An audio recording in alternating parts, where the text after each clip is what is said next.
Good morning, everyone. I guess you can hear me. Thank you for coming.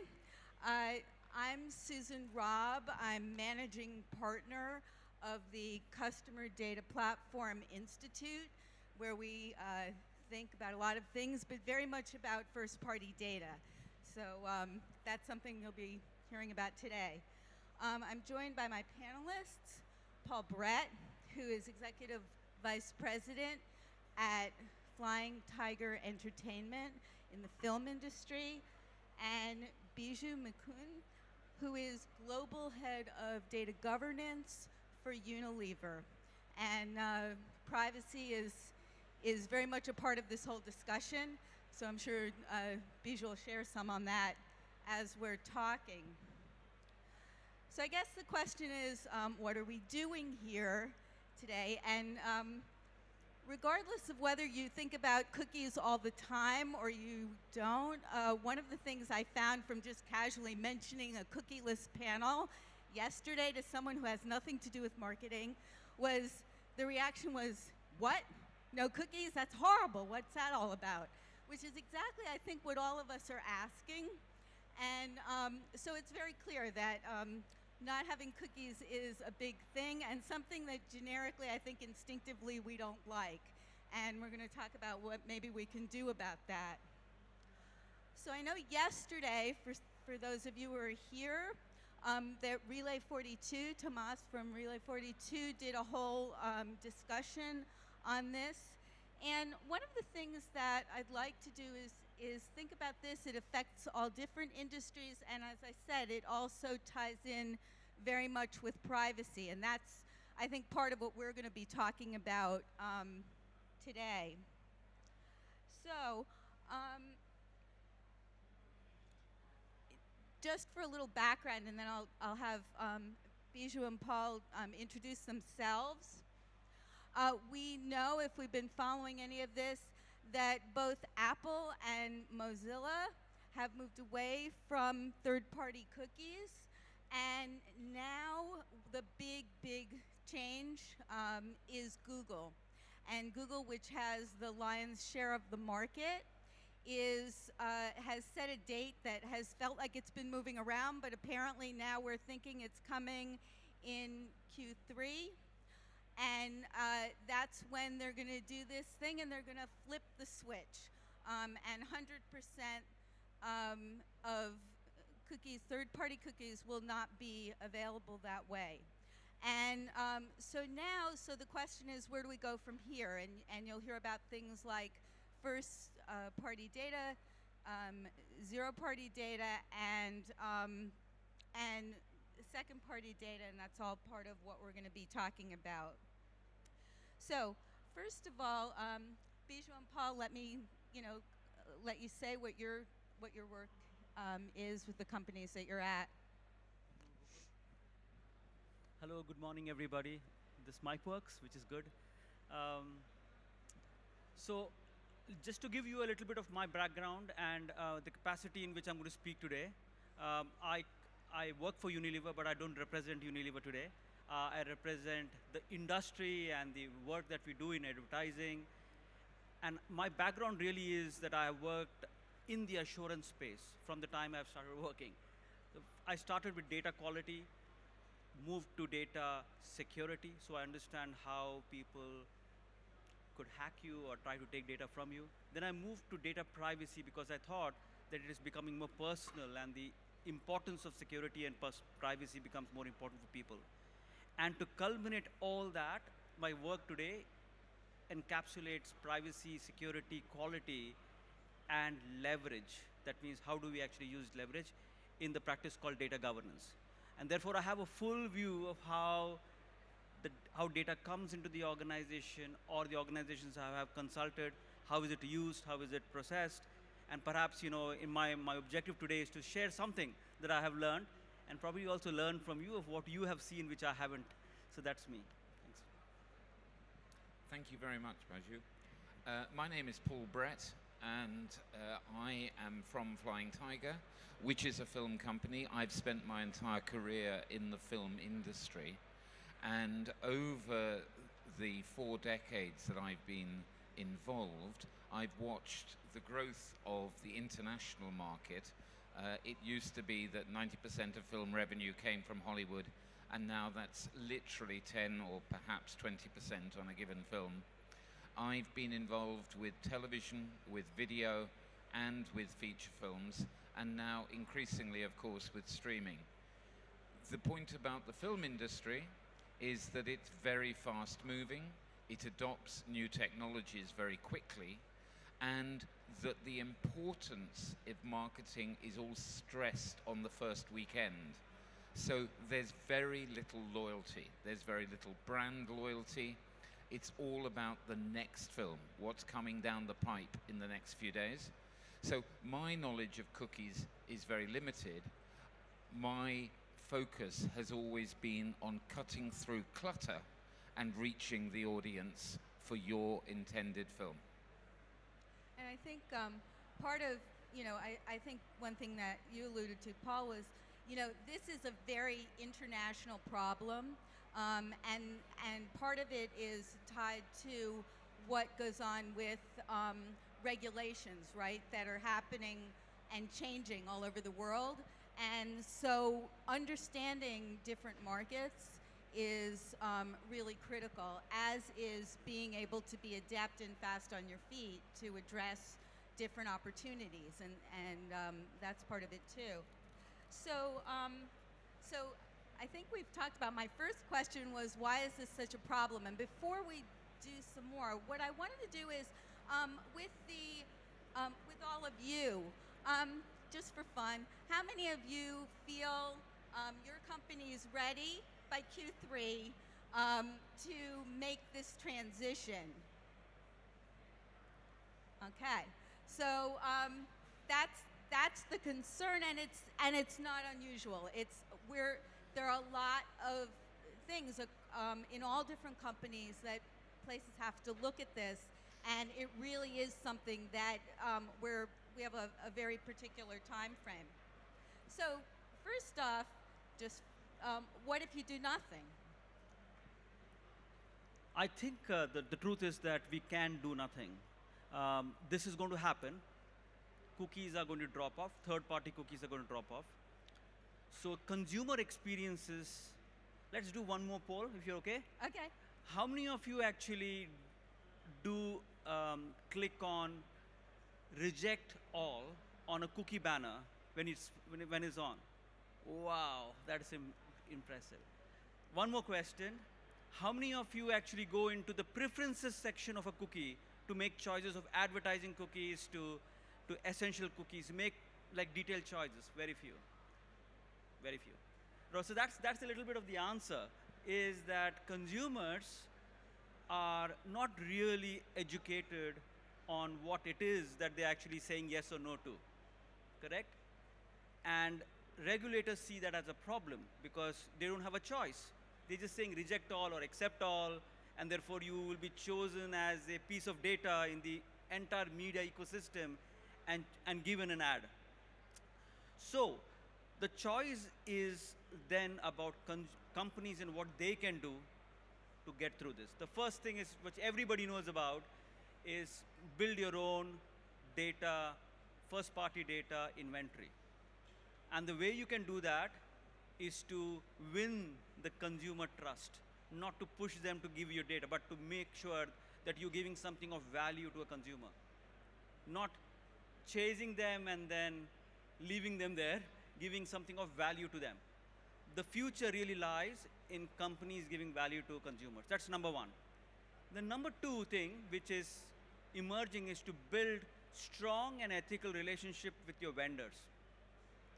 So be the goodness that you want to see in the world rather than try to get others to be good is something that we should do.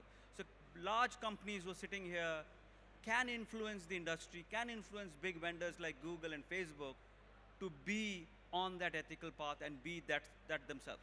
The second thing is to do what you think is the right thing.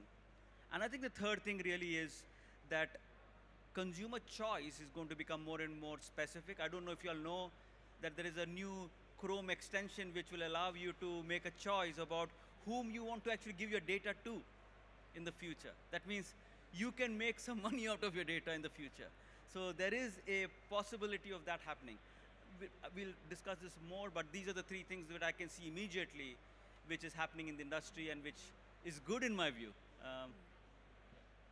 Yeah, I also, in inviting you all to share what you'd like about your experience or what you've seen or questions, you know, if you want to talk about your own company, that's fine. If you want to use an example from another, you might not want to share the names since some of that may be proprietary. But in any case, what about what you've seen in terms of alternatives? Have people, you know, are people seeing examples of things that are being done either in their company or elsewhere? Do any of you have an example? Paul? If I can just go back to the first question about the ticking the boxes and so forth, I've always been the exact opposite. I am the person that will allow access to all my data all of the time. Because of my background being in marketing, I've always felt an obligation to, if I'm asked for a survey, I will always answer it. I will always feel obligated to my fellows, my colleagues in the industry. And so I've been ludicrously open with access to my data. And that's partly because of the background that I'm in entertainment, that because we have such a limited window to interest you in our wares and our products, that we want you to sample it as much as possible. So from a very early age, the idea of being asked to sample food in a restaurant or being able to try a sample and give word of mouth. I remember going to a Rolling Stones concert and being given a can of something called Red Bull to talk about. And just thinking this was the greatest thing ever, to be given a free drink as I enter a concert, and then just to tell friends about it. And that we are always trying to raise word of mouth, because the entertainment business, whether it's films, videos, streaming, television, it's all about getting what used to be called water cooler conversation. So in one sense, I'm distressed about the death of the cookie, but in the other, it just means that we continue. There's nothing we can do about it. We just go on and try and raise awareness of our product or service as best we can. Yeah, thank you. What about digitally? What's changed? So you're talking about some of what we've been able to do. Now, what about what's changed? What's new that we couldn't do before that now we can think about? In my view, the consumer experience does not change at all. You know, they would have the same accept and reject buttons. What happens behind the scene changes dramatically. Yeah. Largely, the third parties, when I say, let me just explain this a little better. The third parties are companies who would give you a feature on your website, on your mobile phone, right? For example, you want to verify this is a real human being. You know, you have those buttons which says, are you a real human being? That is a feature which is free on your website. But nothing is free. There is somebody who is taking your data of the behaviors you have on all websites. That's a third-party cookie on your website. So any third party who wants to give a feature on your website, and that feature is free, means the data is going to that company. That stops. You would not be able to drop a cookie. What then starts is a company like Google would give you an identifier. And that identifier is an industry identifier which will still identify you, but not through the third parties or millions of third parties, through big tech companies. And therefore, you can still target a person, but not through many other identifiers, but one single identifier. So it becomes more regulated, but it also becomes more centralized among big tech companies. That's what is happening. And therefore, consumers have better security and privacy, I believe, but companies, smaller shops would not have that type of features available. So they are the ones who suffer the most. Yeah, I think, and also, you know, one of the things we were talking about, I was having a conversation previously about zero-party data, which is somewhat close to what first-party, it becomes first-party data, right? Can you talk a little bit about that, Bijou? Yeah, Paul, you have a point? yeah, on that. So this is an emerging concept, and I feel that the possibility of zero-party data, or we'll call it monetization of data, or your data, your value, is like a bank, right? So where you can say, let's assume that you have a small little tool on your browser which gives you the ability to understand who's collecting your data, what is the data that you have with which company.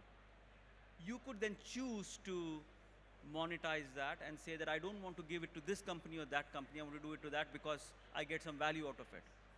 The same way the company has the same choice.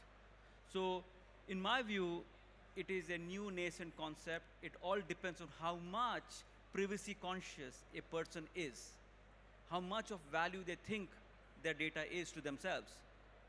And I can tell you, I'm from India. I come from a world where cookies and digital permissions and privacy is not really top of mind.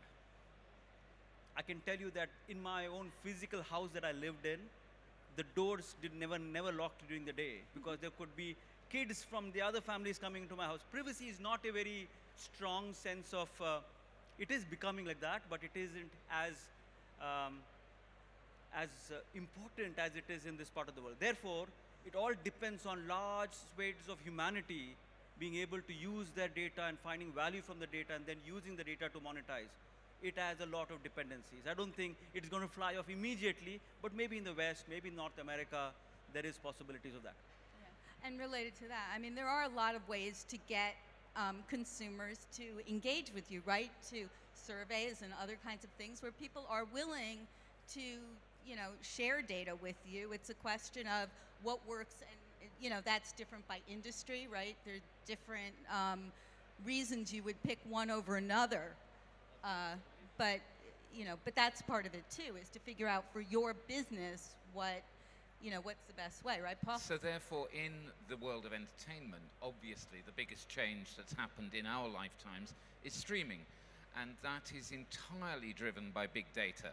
So when you finish watching a film or program on your chosen streaming service, you may be given the option to click. Did you really like it? Was it okay? Did you dislike it?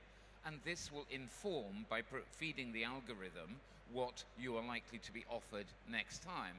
Now, this is entirely new to the world of entertainment, because in the film industry, there is a very strict dichotomy between the film distributor, Disney, Warner Brothers, Universal, Paramount, Sony, and the exhibitors in this country, View, Cineworld, Odeon. And that battle is a friendly conflict that actually doesn't exchange an awful lot of information. So if you go and see Top Gun, you won't actually be given information by the cinema about Mission Impossible is coming up. And that is unthinkable in the world of streaming, where your current evening's entertainment will predicate what is going to be offered to you next time. And that is incredible to think that it's taken over 100 years for the entertainment industry to catch up to that opportunity of, I like this, you might like this. And therefore, it's the absolute hinge on everything that's going on in the world of entertainment marketing at the moment, and controlling that data, i.e. the way we receive information beyond cookies. Now, Google obviously, I mean, this is changing. If you actually look under the covers at Google now, you can actually go on to Google and self-select. I'm interested in sports, I'm interested in whatever, right? There's that new feature that you can be doing. And there's also the big question about what's going to be happening with what you've probably been hearing about Google Sandbox, which is something. Are all of you familiar with it? Can you raise your hand if you know is? Okay, all right. And so actually, I was going to ask a favor, David. We had a long conversation yesterday about Google Sandbox, and David's from Relay 42, who I alluded to earlier. David, can you just say a few words about that? You want to borrow my mic? Or that? Thank you. Thanks. Been on the spot here, so yeah. So David from Relay 42. I've been following the Google. Speak more into it. Okay, sorry. Yeah, so I've been following the Google Sandbox privacy initiatives for probably close to 3 years now, since Google first announced it back in December of 2020. What a lot of advertisers do not, I guess, recognize at the moment is that how it impacts their bottom line when third-party cookies disappear. So just imagine that they're used to, when the users go onto the websites or when in their touch points, they were able to retarget those people. But when third-party cookies disappear, you are no longer able to target those people programmatically. And if programmatic is a crucial part of your media mix, then the impact is naturally the number of conversions. Not only that, if you rely on top of the funnel marketing or advertising, it's going to cost you a lot more money to be able to target the same people over and over again.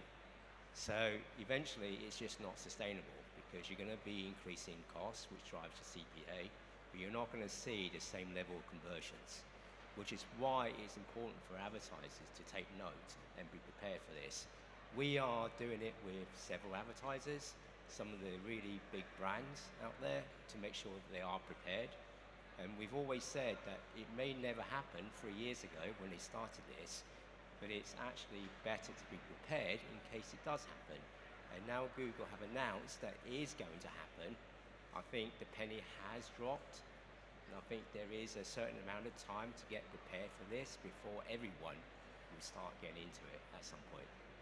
Yeah, and David, one of the things we talked about too was that it's going to be the same whether you're a big company or a small company, and it's not even necessarily like Google's going to be in there helping, I can't speak for them obviously, but the one kind of company over another. We're sort of all in this, and my own feeling is that the more we can share information together, the better. And so one of the things I was going to suggest here is it might even be something where people from different kinds of companies or whether it's a service provider or an individual company can actually have form groups or form opportunities, look for ways of actually continuing engagement, because it's one thing to come to a conference like this and get a certain amount of information. It's another to be able to say 3 months from now, here's what I'm doing, how's that going, what do you think, is that working? Because we're not talking about sharing proprietary information here, we're talking about the fact that we've got to get through something. We're talking about 8 months here. This is for companies who have a lot of things to get done in their business world. This isn't all of what we can do, and it's a very big order for a very short time. So. So I think, Susan, just one very important point about what's happening in the industry. So if you look at the entire industry, there are big companies, advertisers, there is tech companies, there is data companies, if you want to call them. There are consumers on one side, and then there is the large media tech ecosystem, which is largely about people who have been using data or cookies to drive advertising. So that's changing. It's becoming 3 boxes. The one box is the Google box, right? The other box is the retail box. This is the large Amazons and the Tesco's. How many people use your Tesco Club card to buy products? They're preparing for the cookieless world. I don't know if you understand that. They are actually, the reason why it's cheaper to buy a product is because the data that you're giving them is valuable. Anyway, so that's the second bit, which is the retail box. The third box is advertisers, people like our companies, who are building their own inventory of data. There isn't a way to go through this cookieless storm without being in power of your own customer or consumer.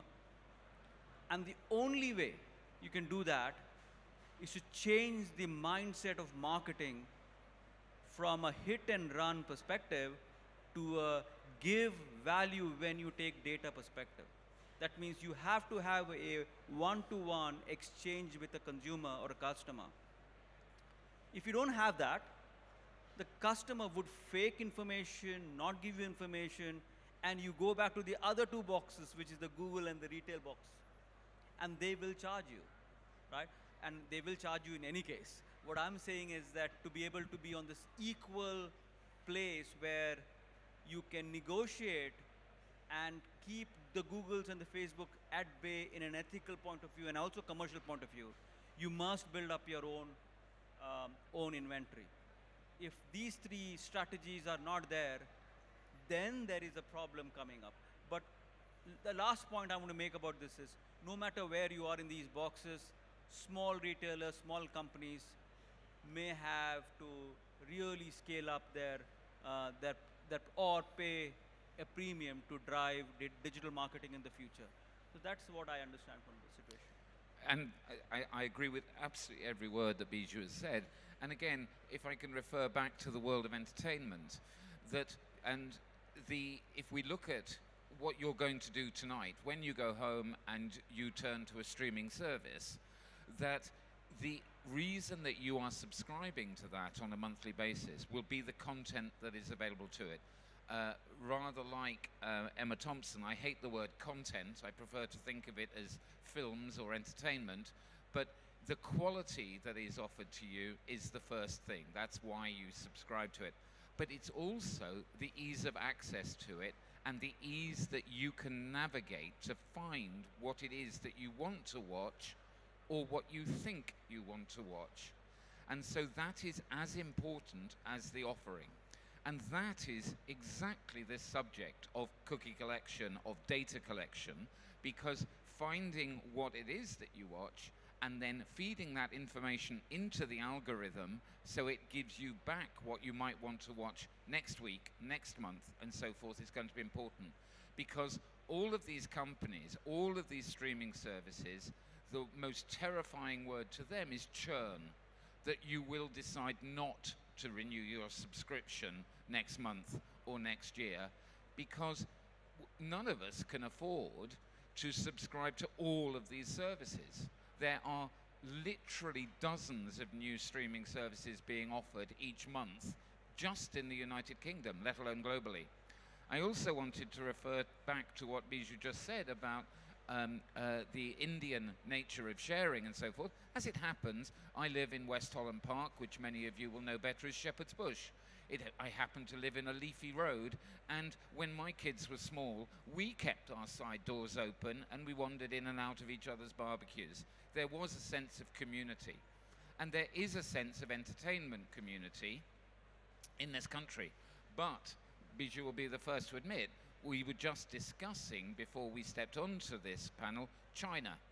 And there, the contract is between the 1.4 billion Chinese that they are absolutely understanding that their data is being used, and the contract is that they realize their life is being made better. They're being offered more services, more of life's little luxuries, more of what makes life more enjoyable, more frequently, at a better value. And that contract is understood. I would posit that in Western Europe and the United States, that contract is on a different end of the scale. And thus, as Bijou has already said, what our challenge is, from the very largest companies to the smallest independent, is to make that transactional contract more transparent so that the offer is better. And we understand that by subscribing, we're going to get better value, better entertainment. And just finally, that in my world of film, that applies equally, whether it's Cineworld, View, Odeon, or Curzon and Picture House. if you prefer to see a more cerebral form of entertainment in slightly better conditions, you may be willing to pay a premium to see it in an art house or independent cinema. And they will be mining your data, but making you feel good about it. And I think related to, you both alluded to something that, you know, when you think about privacy and you know, the open doors that you were talking about, you don't have that if you don't have trust, right? You need to trust the place that you're dealing with, or you wouldn't leave your door open. And the other thing that relates very much in all this area, because this is what companies are going to be asking everyone, is what about measurement? How do we know how we're doing with this going forward? So I've got two thoughts to offer. And you talked about measurement. Let me talk about measurement first. It's very important to talk about this. This is one of the most important parts of this entire question, is how do we measure a few things? Number one, how do we measure top of the funnel? How do we measure digital advertising? So that's important, because that's why we all here, I guess, is to see how we can navigate the world of digital. That's one. There are various ways in which we can do that. Instead, the future of cookieless world is going to do measurements even better, in my view, right? The second measure is the measure of value. And I'm a big propagator of that, because many people lose this idea that what are we doing on the website? We are there to buy a ticket, or we are there to have a chat, or we are there to look at information.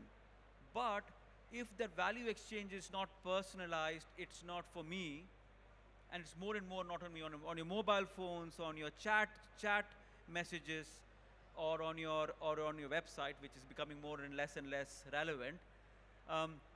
Value exchange should be measured. The third thing that we are measuring is ethics. How do you trust? And what is the measure of trust? How do we trust that a company is ethical and transparent about the way they actually collect and use data? If these three measures are available in your company, that makes you even more confident about how you can tell the story to a consumer and bring the consumer into this discussion, rather than trying to make them a data item on your database. And I very strongly believe if you don't have these three measures, the cookieless world is going to be overwhelming. It's going to be tough. It's going to be also unexplainable to regulators and people. So. I entirely agree that trust is the most important word here, and that's why I was just alluding to the exhibition experience, i.e. the cinema that you visit, so that you will identify with the cinema that you attend because the values it espouses. By going to see a film in a certain location, it says something about you and your intellectual capacity for enjoying film, or whether you're just simply going out for a night of popcorn and cola with a big screen experience. And this is equally valid. The way the data is used is going to be value driven, and thus one of the things that the entertainment industry or the cinema exhibition industry has been very slow about is showing you what great value. A night at the cinema is fantastic value, and it's the best loved form of out-of-home experience, not only in the United Kingdom, but throughout most of the world. It's good value. And the fact is that people go to the cinema on Friday night, all day Saturday, and on Sunday afternoons. It's as expensive to go and see a film on a Tuesday afternoon as it is on a Saturday night. And it's only in the last 5 years that that has altered, so that traffic management, which has been taken for the last 30 years in, for instance, the airline industry, you wouldn't expect to pay the same price at any time of day or any day of the month or any month of the year when flying somewhere. This price elasticity has been very slow to adapt in in cinema, and now streaming is beginning to catch up. Are you willing to pay less per month, but be bombarded with more advertising? Are you willing to pay more and have less? And this is all part of our contract, and I'm sure that Bijou will explain or would concur that the nature of the country where this transaction is taking place will have a great influence on people's willingness to exchange value for privacy. I agree. I agree the cultural context is very, very important. I come from a company which is in 190 countries. Although I'm not officially allowed to talk about it, but it is true that companies are global. And people have different mindsets about privacy. People also, I heard a story which I'm going to tell you very quickly. Somebody talked about the cookieless future, and I said, how do you bring that into context for a fisherman in Bangladesh? Right? So the story is that fishermen they use an app which talks about high tide and low tide, and when fish is available, it's a free app. The free app is free because it's a third-party app, and it gives you your location, and it takes information about the weather and predictions about high tide, low tide, storms, fish availability, and the fisherman is able to make a living out of the cookies that is going out from his phone. Now the question is, will the fisherman really bother about saying yes or no to your cookies? No. Will his children be more conscious about what data is going out of this? Maybe yes and maybe no. My kids don't, by the way. They are the Generation Z. They don't. They think there's a big fuss about all these things. They really don't. But the fisherman's story really brings it to home that we are talking about a million apps which are available for women, for people who have issues with health, people who have issues with poverty and money, people who are who want food and know where the nearest food bank is. So there is real advantages that internet and big tech has given people across the world, and we need to also take that into cognizance while we give them the choice when they are educated about what choice means. And therefore, the overall responsibility of the industry is, no matter how educated you are, as a digital data guru or a person who has no idea about how an app works, only if we have a strong ethical mindset, we know that whether you know it or not, we will not exploit you. And that takes a long time to establish in the industry. Exactly so. And like Bijou, I am the proud owner of 2 Generation Z or millennials. And that what has frightened me most in watching them grow up is how the value of entertainment has diminished because it's become free. So 20 years ago, when you bought a newspaper, especially on a Sunday, you would get a free CD, or worse, a free DVD attached to the newspaper. And so it was very hard to explain to you that you could go to your local record store and pay £15 to buy the greatest hits of Nat King Cole for your favorite aunt, when there was every likelihood that the Mail on Sunday would be giving it away free of charge the following week. So overnight, the value of that entertainment was diminished. At the same time that Napster arrived and meant that music suddenly was for free. You could access all music anywhere instantly for free. And then came Spotify, so that there was a monthly charge, and that contract has been accepted by this generation, that they're giving up their privacy because they're getting better playlists. They're getting a better ability to mix their entertainment value. And so that contract is understood and explained. The same thing is now happening in the film world, because you are getting such an amazing variety of entertainment that you can watch from your own couch this evening for very, very little money.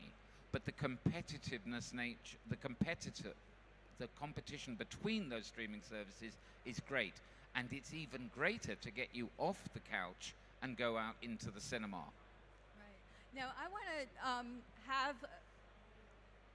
I do want to open to the audience, thinking you might have some questions. But I also did want to make one other point, which is that to get this to work, as in most things, it really needs to be threaded through the company. It's not just one department or one area that needs to think about this. Everybody needs to be on the same page. But let me open this up for questions. Anybody?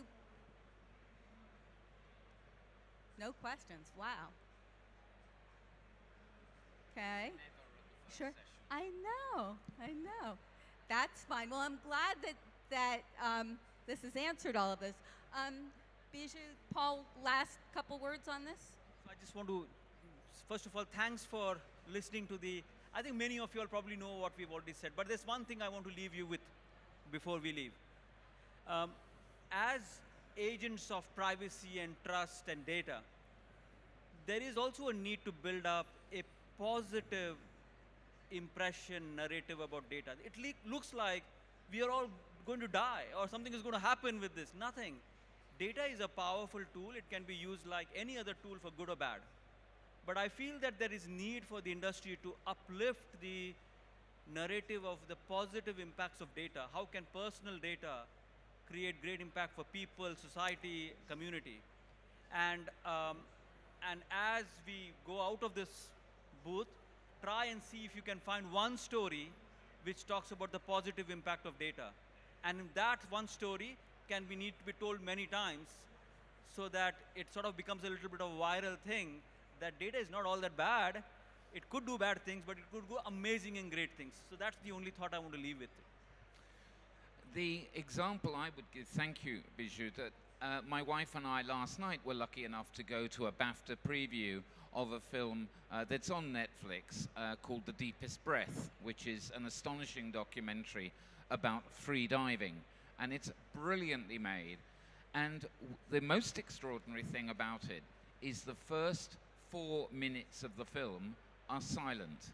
You're simply watching a young woman diving down 100 meters under the waves without oxygen and then swimming back to the surface. And this is a film that has been bought and is globally distributed by Netflix. Netflix insist on all the movies that they're buying having big action scenes in the first 4 minutes.